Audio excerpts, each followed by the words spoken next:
ನಮ್ಮಲ್ಲಿ ಇಲ್ಲಿ ಹಾವೇರಿ ತಾಲೂಕಿಗೆ ಸಂಬಂಧಪಟ್ಟಿರ್ತಕ್ಕಂಥ ಅಜ್ಜರು ಅವರು ಮೂಲತಃ ಇಲ್ಲಿ ಹಾವೇರಿ ತಾಲೂಕಿನಾಗ ಕನ್ವಳ್ಳಿ ಇರೋರು.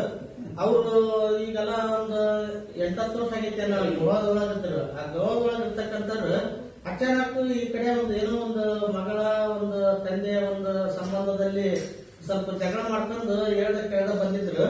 ಆ ಬಸ್ ಸ್ಟ್ಯಾಂಡ್ ಒಳಗೆ ಇರ್ತಕ್ಕಂಥ ವ್ಯಕ್ತಿಯನ್ನು ನೋಡಿ ಈ ನಮ್ಮ ಖಾದರ್ ಸಾಹೇಬ್ರು ವಿಚಾರ ಮಾಡಿದಾಗ ಇಲ್ಲ ನಾ ಹಿಂಗ ಆಗೈತಿ ಅಂತ ಅನ್ನಿದ್ರು. ಅಲ್ಲಿಂದ ನಮ್ಮ ಆಶ್ರಮ ಕಳಿಸ್ಕೊಟ್ಟಿದ್ರು ಒಬ್ಬ ಅಜ್ಜನ್ನ.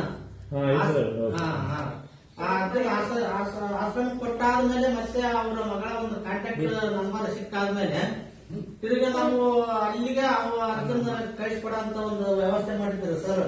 ನಾವು 11 ಗಂಟೆ ಒಳಗ ಒಂದು ಟ್ರೈನ್ ಹೋದ್ವಿ. ಆ 11 ಗಂಟೆಗೆ ಹೋಗ್ಬೇಕಾದ್ರೂ ಸಹ ನಮ್ಮನ್ನ ಟ್ರೈನ್ ಒಳಗ ಹಚ್ಚಿ ಅರ್ಜುನ ಒಂದು ಯೋಗಕ್ಷೇಮ ನೋಡ್ಕೊಂಡು ಅಲ್ಲಿ ಒಂದು ವ್ಯವಸ್ಥೆ ಸೀದಾ ಗೋವಾಕ್ಕೆ ನಾನು ಮತ್ತೆ ಇನ್ನೊಬ್ಬರ ಇಲ್ಲಿ ಮುಂದಿನ ಸಾಹೇಬ್ರು ಅಂತ ಅದಾರ ಅವರು ನಾವು ಸೇರ್ಬಿಟ್ಟು ಒಂದು ಖಾದರ್ ಸಾಹೇಬ್ರ ಮುಖಾಂತರ ಆ ಗೋವಾಕ್ಕೆ ಹೋಗಿ ಪಾಲಕರ ಹ್ಯಾಂಡ್ ಓವರ್ ಮಾಡಿದ್ವಿ.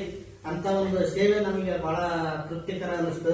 ಅದಕ್ಕೆ ಹಂಗಾಗಿ ನಮಗೆ ನಮ್ಮ ಸಂಸ್ಥೆಯ ಪರವಾಗಿ, ನಮ್ಮ ಗುರು ಹಿರಿಯರ ಪರವಾಗಿ ಹಾಗೂ ನನ್ನ ವೈಯಕ್ತಿಕವಾಗಿ ನಮಗೆ ದೇವರು ಶಕ್ತಿ ಕೊಡ್ಲಿ. ಅವ್ರಿಗೆ ಇನ್ನೂ ಯಾವುದೇ ಒಂದು ಆರೋಗ್ಯ ಆಯುಷ್ಯ ಕೊಟ್ಬಿಟ್ಟು ಇಂಥ ಸಮಾಜ ಸೇವೆಯಲ್ಲಿ ಶಕ್ತಿ ಕೊಡ್ಲಿ ಅಂತ ಹೇಳಿ ನಾನು